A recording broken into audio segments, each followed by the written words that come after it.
Hello friends, welcome to my YouTube channel learn with Arijit. আজকের ক্লাসটি অত্যন্ত ইম্পর্টেন্ট একটি ক্লাস হতে চলেছে। আজকের ক্লাসটি ডেসক্রিপটিভ রিজনিংয়ের ক্লাস। ঠিক আছে, আপকামিং যাদের ডাব্লিউপি এবং কেপিএসআই মেন্স এক্সাম আছে তাদের জন্য আজকের ক্লাসটি খুবই গুরুত্বপূর্ণ।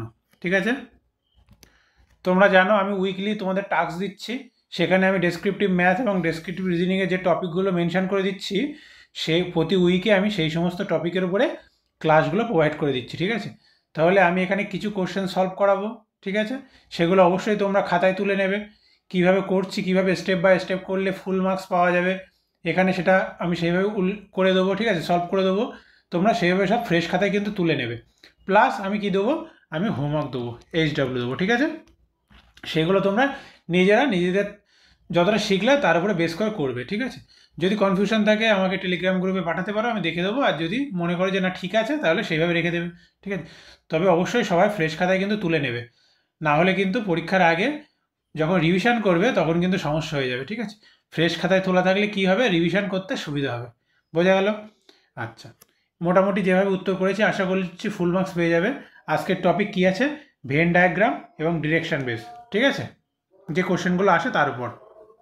ইন জেনারেল এখানে বেশি কোশ্চেন দেবে না, ডিরেকশানে হয়তো 2 নম্বর কি 3 নম্বরের কোশ্চেন দিতে পারে। ঠিক আছে, আর ভেন ডায়াগ্রামে 2 নম্বরও দিতে পারে, অথবা যদি কোনো বড় কোশ্চেন আকারে দেয়, একটা হয়তো অনেকগুলো স্টেটমেন্ট দিয়ে দিল, তার উপরে বেস করে হয়তো ভেন ডায়াগ্রাম তৈরি করতে হবে, তার উপরে বেস করে হয়তো 3-4টে কোশ্চেন দিতে পারে। ঠিক আছে, সেইভাবেও দিতে পারে, 4x1.5 বা 4x2 এভাবেও দিতে পারে, কিন্তু খুব একটা বড় কোশ্চেন দেবে না। ঠিক আছে, যা আসবে ছোট ছোট আকারে আসবে, তোমাকে কি করতে হবে, ছবি আঁকতে হবে, ব্যাখ্যায় লিখতে হবে, মোটামুটি 2 লাইন লিখলেই মোটামুটি ফুল মার্কস পেয়ে যাবে। বোঝা গেল? আচ্ছা, তাহলে চলো এক এক করে শুরু করা যাক। হাতের লেখাটা মোটামুটি আশা করছি বুঝতে পারবে আমার হাতের লেখাটা, তারপরেও যদি কোথাও বুঝতে অসুবিধা হয় বলো, আমি বলে দেবো। ঠিক আছে, দেখো প্রথম কোশ্চেন কি আছে, শিক্ষার্থীদের একটি নির্দিষ্ট দল ট্রেনে ভ্রমণ করছে। 30 জন শিক্ষার্থীর কাছে মোবাইল ফোন এবং 20 জন শিক্ষার্থীর কাছে ট্যাবলেট রয়েছে। 15 জন শিক্ষার্থীর কাছে মোবাইল ফোনের পাশাপাশি ট্যাবলেটও রয়েছে। অন্য 15 জন শিক্ষার্থীর কাছে মোবাইল ফোন বা ট্যাবলেট নেই। ঠিক আছে, তাহলে মোট কতজন শিক্ষার্থী ভ্রমণ করছে, বোঝা গেল? আচ্ছা, কোশ্চেন পাওয়ার সঙ্গে সঙ্গে ফার্স্টে কী করবে, তোমরা রাফলি ছবিটা এঁকে নেবে। ঠিক আছে, তোমরা এই সমস্ত অঙ্ক খুব দ্রুত করতে পারো, অঙ্ক আকারেও আসতে পারে, রিজনিং আকারেও আসতে পারে, তোমরা এরকম সব দ্রুতই করতে পারো। কী বলা আছে, 15 জন শিক্ষার্থীর কাছে মোবাইল ফোন আর ট্যাবলেট, ধরো এটা মোবাইল আর এটা ট্যাবলেট, তাই তো? তাহলে 15 জন মানে কি, এই কমন পোর্শন, এটা হলো 15 জন। এবার কী বলা আছে, যে 30 জন শিক্ষার্থীর কাছে শুধু মোবাইল ফোন আছে, তাহলে কমনের মধ্যে তো 15 হয়েই গেল, তাহলে এই ফাঁকা জায়গাটায় আর 15 হবে, তাই না? তার এইটুকুনি অংশ মানে কি, যে শুধুমাত্র মোবাইল ফোন যারা ইউজ করে, তাই তো? টোটাল মোবাইল 30-30-এর মধ্যে 15 জন এমন যারা বোথ ইউজ করে, মোবাইল অ্যান্ড ট্যাবলেট, তাহলে শুধুমাত্র মোবাইল ফোন ইউজ করে 15 জন। একইভাবে 20 জন শিক্ষার্থীর কাছে ট্যাবলেট আছে, তাহলে 20 জন শিক্ষার্থীর কাছে ট্যাবলেট আছে, 15 জন ট্যাবলেট আর মোবাইল ফোন দুটোই ইউজ করে বলাই আছে, তাহলে 5 জন এমন থাকবে তারা নিশ্চয়ই শুধুমাত্র ট্যাবলেট ইউজ করে। ঠিক আছে, তাহলে এখানে 15, এখানে 15, এখানে 20, তাহলে 15 30 আর 20, সরি 5, এখানে 15, এখানে 15 আর এখানে 5, 15 30, 5 35, এই 35 জন হয়ে গেল যাদের কাছে হয় মোবাইল ফোন অথবা ট্যাবলেট অথবা দুটোই আছে, এই হলো টোটাল 35 জন। আর কি বলা আছে, 15 জন শিক্ষার্থী আছে তাদের কাছে কিছুই নেই, তাহলে টোটাল হয়ে গেল এখান থেকে 50। বুঝা গেল? এটাই এখানে লিখে করা আছে, দেখো কীভাবে করা আছে। প্রদত্ত মানে দেওয়া আছে 30 জন শিক্ষার্থীর কাছে মোবাইল ফোন এবং 20 জন শিক্ষার্থীর কাছে ট্যাবলেট রয়েছে, এবং 15 জন শিক্ষার্থীর কাছে মোবাইল ফোন ও ট্যাবলেট উভয়ই রয়েছে। ঠিক আছে, অতএব শুধুমাত্র মোবাইল ফোন আছে কতজনের কাছে, 30 - 15 মানে 15 জন শিক্ষার্থীর কাছে, এবং শুধুমাত্র ট্যাবলেট আছে 20 - 15 মানে 5 জন শিক্ষার্থীর কাছে। এইবার লিখতে হবে যে কি, পাশে ভেন ডায়াগ্রামে এগুলি দেখানো হলো বলে ভেন ডায়াগ্রাম করবে, এরকম যেরকম করেছি, মোবাইল ফোন দেবে, ট্যাবলেট দেবে। ঠিক আছে, এবার শুধু মোবাইল ফোন ব্র্যাকেটে 15, মোবাইল ফোন ও ট্যাবলেট উভয়ই 15, আর ট্যাবলেট শুধু ট্যাবলেট 15। ঠিক আছে, এইভাবে তিনটাকে আলাদা দেখিয়ে দিলে ভেন ডায়াগ্রামের মাধ্যমে। ঠিক আছে, এইবার আবার দেওয়া আছে কি, 15 জন শিক্ষার্থীর কাছে কোনোটিই নেই। ঠিক আছে, অতএব বা অর্থাৎ মোট শিক্ষার্থীর সংখ্যা এত প্লাস এত প্লাস এতজন ইকুয়ালস টু 50 জন, 50 জন হয়ে গেল। এইটা যদি তুমি করতে পারো তোমার 1 নম্বরও কাটবে না, যদি 2 নম্বর থাকে বা 3 নম্বর থাকে ফুল মার্কস দেবে। ঠিক আছে, এবার তুমি বলতে পারো যে দাদা 2 নম্বরের জন্য এতটা লিখতে হবে, কিচ্ছু করার নেই ভাই, কিচ্ছু করার নেই। কেন? কারণ তুমি তো খাতা টাতা রিচেক করতে পারবে না, টিচারের কাছে খাতা যাবে, ঠিক আছে? টিচার যদি একটুখানি কমতির জন্য, একটুখানি খামতির জন্য 1-1.5 নাম্বার কেটে নেয় বাই চান্স, তোমার তো কিচ্ছু বলার থাকবে না, তুমি বুঝতেও পারবে না কোথায় কেটেছে ফাইনাল রেজাল্ট দেওয়ার পরে, ঠিক আছে? সুতরাং চেষ্টা করতে হবে যতটা সম্ভব ক্লারিটিভাবে দেওয়া যায় অ্যান্সার, বোঝা গেল? যতটা বর্ণনা করে দেওয়া যায়, নাম্বার কাটার কোনো জায়গা যাতে না রাখা যায়, ঠিক আছে? কেন? কারণ আমাদের টার্গেট রাখতে হবে কি, ম্যাথ আর রিজনিংয়ে ফুল মার্কস যাতে তোলা যায়, 25-25 50 যাতে 50 আউট অফ 50 তোলা যায়, বোঝা গেল? এইটা আমাদের টার্গেট রাখতে হবে, এখান থেকে যেন 1 নম্বরও কাটা না যায়। পেপার ওয়ানে যদি 30-35, যদি 35ও তুলতে পারো, আমি যদি ধরি, এই পেপার ওয়ান বলছি কেন, জিএস সেকশানে, তাহলে 35 আর তোমাদের 50, তার মানে এখানে কিন্তু 85 নম্বর হয়ে যাবে। তাও 35 অনেকটা কম হয়ে গেল, একটু ভালো করে পড়লে 40 পর্যন্ত তোলা যায়, কারণ একই তো সিলেবাস মোটামুটি, ফিলিমসের মেইনসের, এখন যেহেতু এসিকিউ টাইপের কোশ্চেন আসছে, সুতরাং 50 আর 40 যদি 90 পেপার ওয়ানে তুলতে পারো, ভীষণ ভীষণ তুমি অনেকটা সিলেকশনের অনেক কাছে চলে যাবে, ঠিক আছে? খুব ভালো এটা। যাই হোক, আশা করছি তোমরা বুঝতে পারছো, কোনো অসুবিধা হলে অবশ্যই আমাকে জানাবে। নেক্সট কোশ্চেন দেখো, নিচের চিত্রে দেওয়া সংখ্যাগুলি বিভিন্ন ভাষা জানা মানুষের সংখ্যা দেখায়, ইংলিশ, ফ্রেঞ্চ অ্যান্ড জার্মান, ঠিক আছে? কোশ্চেনটা কি বলা আছে, সমস্ত ভাষা জানা ব্যক্তির সাথে যে কোনো একটি ভাষা জানা ব্যক্তির সংখ্যার অনুপাত কত, ঠিক আছে?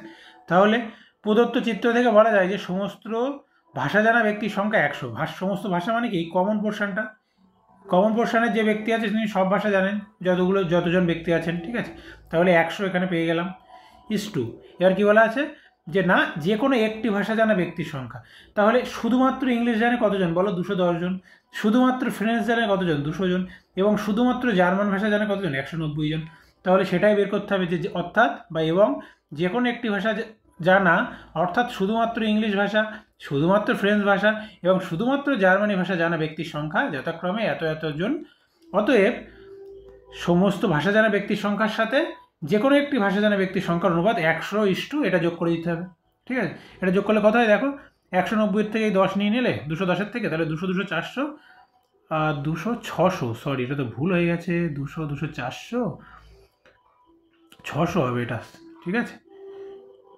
1:6 হবে, তাই না? 200 200 400 আর 190 আর 10 মানে 200 600, তাহলে 1:6 হবে, ঠিক আছে? 1:6, বোঝা গেল? আশা করছি বুঝতে পেরেছো। নেক্সট পরেরটা দেখো কি আছে, একজন ব্যক্তি পশ্চিম দিকে মুখ করে দাঁড়িয়ে আছে, সে ঘড়ির কাঁটার বিপরীত দিকে 90 ডিগ্রি, তারপর ঘড়ির কাঁটার দিকে 135 ডিগ্রি ঘোরে, এখন সে কোন দিকে মুখ করে দাঁড়িয়ে আছে? তাহলে কোন দিকে কি ডিরেকশন দিচ্ছে সেটা আগে এক লাইনে লিখে নেবে ফট করে। দেখো এখানে লিখে নিয়েছি, এদিকে ইস্ট, এদিকে নর্থ, এদিকে ওয়েস্ট অ্যান্ড এদিকে সাউথ, এই অনুযায়ী দিক নির্দেশ করা হলো, ঠিক আছে? টিচার তো আর বুঝছে না যে তুমি কোন দিক নিচ্ছ, এটাই স্ট্যান্ডার্ড সব জায়গায় ইউজ করা হয়, তাও তুমি মেনশন করে দেবে, নাম্বার কাটার কোনো জায়গা রাখতে দিলে হবে না। তাহলে এখন পশ্চিম দিকে মুখ করে দাঁড়িয়ে আছে, মানে এইভাবে আছে, তাই ঠিক আছে? ঘড়ির কাঁটা বিপরীত দিকে 90 ডিগ্রি ঘুরলো, ঘড়ির কাঁটা বিপরীত মানে এইদিকে ঘুরলো, তাহলে এখন দক্ষিণ দিকে হয়ে গেল। এবার কি বলা আছে যে ঘড়ির কাঁটার দিকে 135 ডিগ্রি ঘোরে, 135 ডিগ্রি মানে কত, 90 + 45, তাই তো? তাহলে এই 90 তো এখানে এসেছিল, এবার আমি আবার উল্টো দিকে যাব, এই 90 গেলাম প্লাস 45 গেলাম, এই 135 ডিগ্রি হয়ে গেল। তাহলে এখন কি এই দিকে মুখ করে আছে, তাহলে এটা কোন দিক, নর্থ, আর ওয়েস্ট মানে উত্তর পশ্চিম দিক, সেটাই লিখেছি দেখো, যে এখন ঘড়ির কাঁটার বিপরীত দিকে 90 ডিগ্রি করে, তাহলে এই হলো ছবি দিয়ে দিলাম, ঠিক আছে? ও A1 পজিশনে ছিল, ও A2 পজিশনে হয়ে গেল, ঠিক আছে? তাহলে চিত্রে তার অভিমুখ দেখানো হলো O1 থেকে O A2, বোঝা গেল? আবার ঘড়ির কাঁটার দিকে সে 135 ডিগ্রি ঘোরে, তাহলে এখন পজিশন কী হয়ে গেল, ও A2 থেকে ও A3 হয়ে গেল, অর্থাৎ সে উত্তর পশ্চিম দিকে মুখ করে আছে। এইভাবে যদি করো, আশা করছি 1 নম্বর কাটতে পারবে না, ফুল মার্কস দিয়ে দেবে, বোঝা গেল? নেক্সট, একজন ব্যক্তি পূর্ব দিকে একটি বিন্দু থেকে 20 মিটার হাঁটলেন, তারপর ডান দিকে ঘুরলেন এবং 15 মিটার হাঁটলেন, ঠিক আছে? দেখো কীভাবে করেছি, তাহলে প্রথমে আগে বলে দেবে যে কোন দিকে কোনটা দিচ্ছ, ঠিক আছে? তাহলে একজন ব্যক্তি পূর্ব দিকে 20 মিটার হাঁটলো, তারপর ডান দিকে করে 15 মিটার হাঁটলো, তাহলে এ থেকে বি পজিশনে গেল 20 মিটার, এই যে তীর চিহ্ন দিয়ে যাবে, ঠিক আছে? তারপরে বি থেকে সিতে চলে আসলো 15 মিটার, এটা 20 এটা 15, ঠিক আছে? তারপরে কি বলেছে দেখো, তারপরে বলা আছে আবার ডান দিকে ঘুরলেন এবং 8 মিটার হাঁটলেন, ঠিক আছে?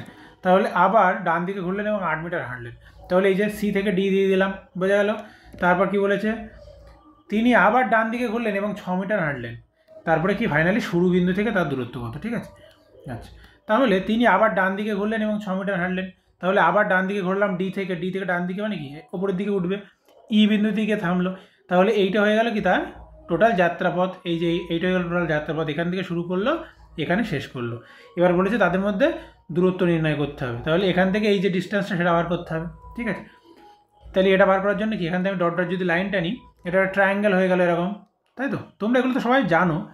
এবার কি সূত্র কাজে লাগাবো? পিথাগোরাসের সূত্র কাজে লাগাবো। এটা হলো অতিভুজ, একটা লম্ব নিয়ে নেবো, একটা ভূমি নিয়ে নেবো। এবার এইটা আর এটা পাবো কী করে? টোটালটা কত? 20, 20 থেকে 8 বাদ দিলে কত হবে? 12। তাহলে এএফ পেয়ে যাবো 12, এটা এফ নাম দিলাম। ঠিক আছে, এএফ পেয়ে যাবো 12। আর ইএফটা কত করে পাবো? এটা হলো টোটাল 15, 15 থেকে এই যে 6 ইডি যদি বাদ দিই তাহলে ইএফ পেয়ে যাবো। তাহলে 15 থেকে 6 বাদ দিলে কত থাকে? 9। তাহলে ইএফ পেয়ে গেলাম, এএফ পেয়ে গেলাম। এবার এই বের করবো কিসের সাহায্যে? পিথাগোরাসের সাহায্যে। তোমরা চাইলে এখানে লিখে দিতে পারো যে পিথাগোরাসের উপপাদ্য থেকে পাই, না লিখলেও হবে, অতএব দিয়ে লিখলেও হবে, কোনো অসুবিধা নেই। অতিভুজ স্কোয়ার ইকুয়ালস টু লম্ব স্কোয়ার প্লাস ভূমি স্কোয়ার। তাহলে এই স্কোয়ার ইকুয়ালস টু কত আসছে? 4 একে 5, 8 আর 4 12, 2 হাতে 1 1 2, ঠিক আছে, 225। তাহলে অতএব এই ইকুয়ালস টু √ওভার 225 মানে 15 মিটার। ঠিক আছে, কারণ 15 স্কোয়ার করলে কত হয়? 225। তাহলে 225-এর স্কোয়ার রুট কত? 15 মিটার। বুঝে গেল? তাহলে শুরুর বিন্দু থেকে তার এখন দূরত্ব কত? 15 মিটার। এটা হয়ে গেল উত্তর। অতএব দিয়ে লাস্ট লাইন উত্তর লিখে দেবে, ফুল মার্কস পেয়ে যাবে। 1 নাম্বারও কেউ কাটতে পারবে না। বোঝা গেল? নেক্সট, পরেরটা দেখো, একটা ভেন ডায়াগ্রামের অঙ্ক দেওয়া আছে। নিচে প্রদত্ত বিভাগগুলির মধ্যে সম্পর্কিত সবচেয়ে ভালোভাবে প্রতিনিধিত্ব করে এমন চিত্রটি চয়ন করুন। ঠিক আছে, অফিসার, সরকারি কর্মচারী এবং পুরুষ, এই জাতীয় তোমাদের অবজেক্টিভ কোশ্চেনে খুবই আসে রিজনিংয়ের। ঠিক আছে, এবার যদি ডেসক্রিপটিভে দিয়ে দেয়, হয়তো অপশানও দিয়ে দেবে, যেহেতু সবথেকে ভালো চিত্র কোনটা, সবথেকে ভালোভাবে কোনটাকে প্রতিনিধিত্ব করা হয় সেটা ফাইন্ড আউট করতে দিয়েছে, হয়তো অপশানে দিয়ে দিতেও পারে। অথবা যদি অপশান নাও দেয়, ধরো অপশান দিল না, এই তিনটের মধ্যে তোমাকে কি ভেন ডায়াগ্রাম হবে বা কী চিত্র হবে সেটা ফাইন্ড আউট করতে দিল, সেটাও দিতে পারে, তখন সেভাবে করবে। ঠিক আছে, আমি দেখো দেখিয়ে দিয়েছি এখানে কীভাবে করতে হবে। দেখো, আশা করছি ওটা দিলে 2 নম্বর দেবে, 2 নম্বরের বেশি দেবে না। একটু ছবি আঁকবে, একটু ব্যাখ্যা দেবে, ব্যাস, তাহলে ফুল মার্কস পেয়ে যাবে। কি আছে? অফিসার, সরকারি কর্মচারী এবং পুরুষ, এদের মধ্যে সম্পর্কিত সবচেয়ে ভালোভাবে যে চিত্রটি প্রতিনিধিত্ব করে তা হলো, তাহলে 3টে প্রথমে আগে গোল এঁকে নিলে। তোমরা তো জানো এটা কি কেন হবে বা কিভাবে হবে, নিশ্চয়ই তোমরা বুঝতে পারছো। সব অফিসারই যে সরকারি কর্মচারী হবে এমন কোনো কথা নেই। ঠিক আছে, বেসরকারি কর্মচারীও অফিসার হতে পারে। ঠিক আছে, আবার অন্যান্য কর্মচারী যারা অফিসার না তারাও সরকারি কর্মচারী হতে পারে, তাই না?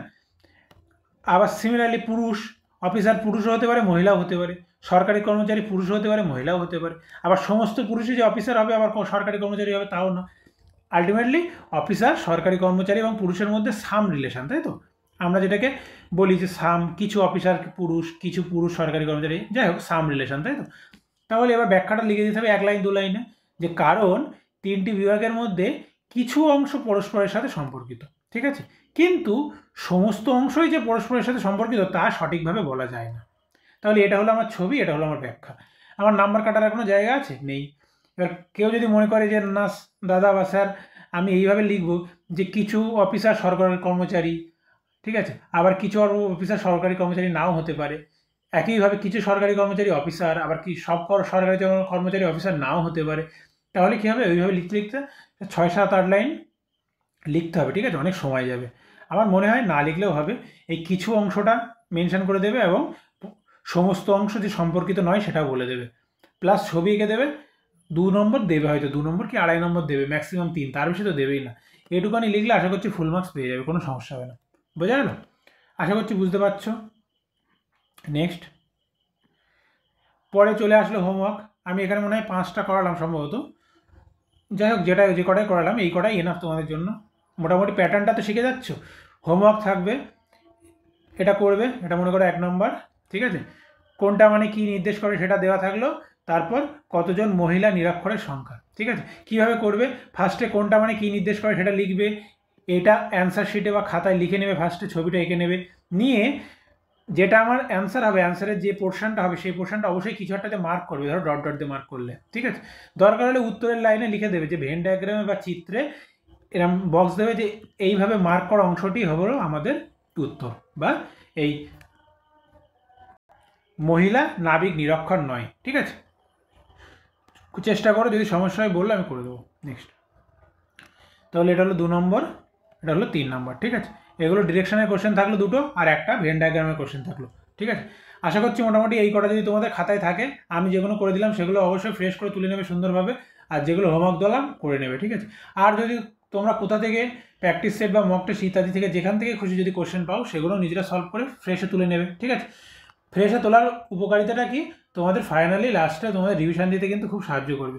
সুতরাং ফ্রেশে তোলাটা কিন্তু খুব খুব দরকার, ঠিক আছে। কেউ কিন্তু জিনিসটাকে ক্যাজুয়ালি নেবে না, ক্যাজুয়ালি নিলেই কিন্তু ফেল করে যাবে, পরে আফসোস করতে হবে যে আরেকটুখানি যদি পড়তাম তাহলে পাস করে যেতাম, ঠিক আছে। সুতরাং এই আফসোসের জায়গাটা যাতে না থাকে, না করতে হয়, আর একটু চেষ্টা করো, আর একটু সিরিয়াস হয়ে যাও, ঠিক আছে।